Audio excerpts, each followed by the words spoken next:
Sa ating sports banter, nakakwentuhan ng ating teammate si Rafael Bandairel, ang re-elected Philippine Olympic Committee President Abraham Bambol Tolentino. Kaya naman panoorin po natin ito. Magandang umaga teammates, ako ang inyong host na si Rafael Bandairel at makakasama natin ngayon ang newly re-elected President ng Philippine Olympic Committee at syempre ang Tagaytay City Mayor na si Mr. Abraham Bambol Tolentino. Sir, welcome po to the program. Salamat, magandang umaga sa inyong lahat. Okay sir, obviously you were re-elected nga bilang Pangulo, bilang pinuno ng ating Philippine Olympic Committee and it was really a landslide victory for you, 45 votes to 15. And makikita po natin doon, nandun yung tiwala ng NSAs sa pamumuno nyo. So ano lang po masasabi natin doon, President? Yun po, nagpapasalamat ako sa mga tumulong, sumuporta sa akin. Sinasabi ko naman na hindi para sa akin to, hindi para sa POC to. Para sa atleta to at saka para sa bansa.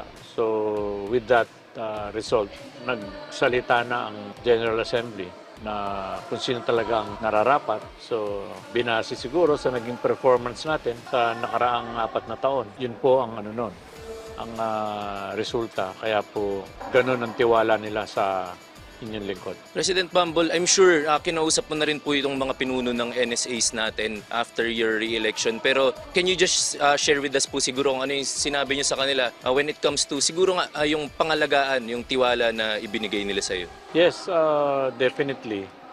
We will sustain kung ano po yung ginagawa natin, ginawa natin.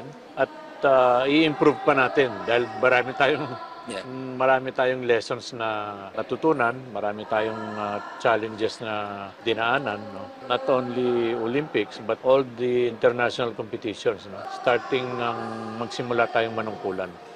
President, nung simula po nung na-elect tayo, no, can you just share with us, obviously this is an extension of your term, pero ano po ang ating first order of business bilang re-elected President?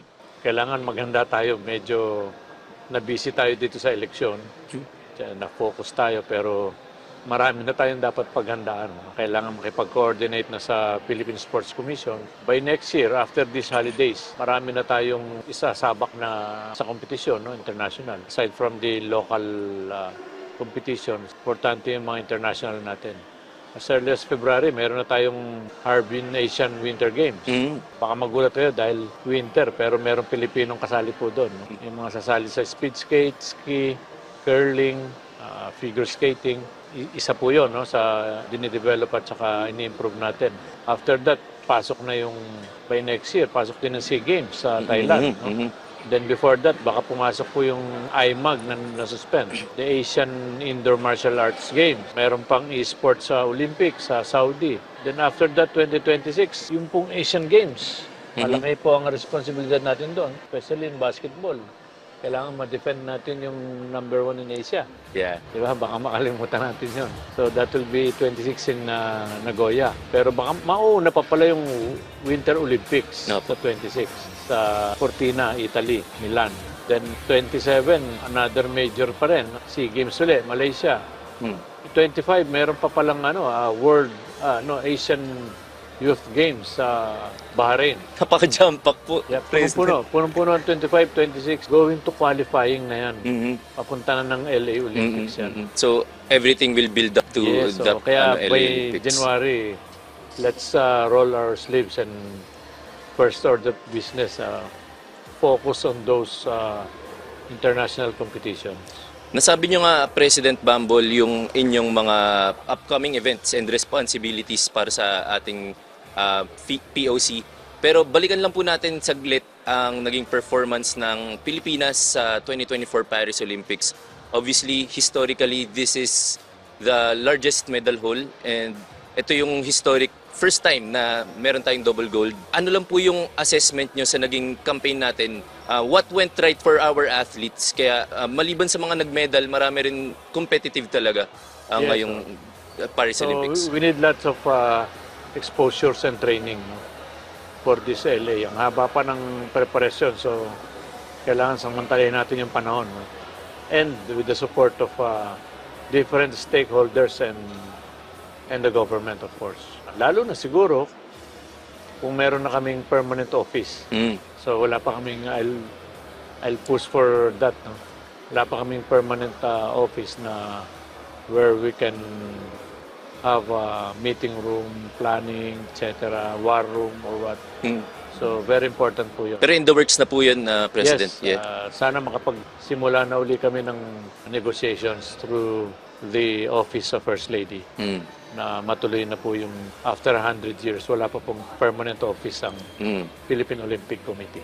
As we wind down po, last couple of questions. Una po, yung boxing po natin, very reliable when it comes to giving the Philippines medals. Meron po ba tayong balita kung ano yung estado ng boxing heading into LA 2028? Sure ako na ano yan, makakasama yan sa LA 2028. Tuloy po. Tuloy yan. So kahit nasa limbo pa, we're continuously training and looking for other grassroots and other new talents. Importante yan. One of the NSA with medal halls. Yeah. Okay, so importante yan. So pinaglalaban natin na makasama yan sa ano. We're campaigning and lobbying na makasama yan sa LA Olympics. Okay, huli na lang po, ano na lang po message natin siguro sa mga kababayan natin, mga supporters ng ating atleta. Keep on supporting. No? Pag meron kami hindi nakikita na may talents doon, sabihin nyo lang sa amin. Makakatulong yan. Especially those in the far-flung provinces and other PhilAms or European Filipinos and nung nasa malayo na hindi natin na-tap na i-discover. Malaking tulong, inspiration yan sa ibang atleta. And there we have it. Maraming salamat, POC President Mr. Abraham Bambol Tolentino.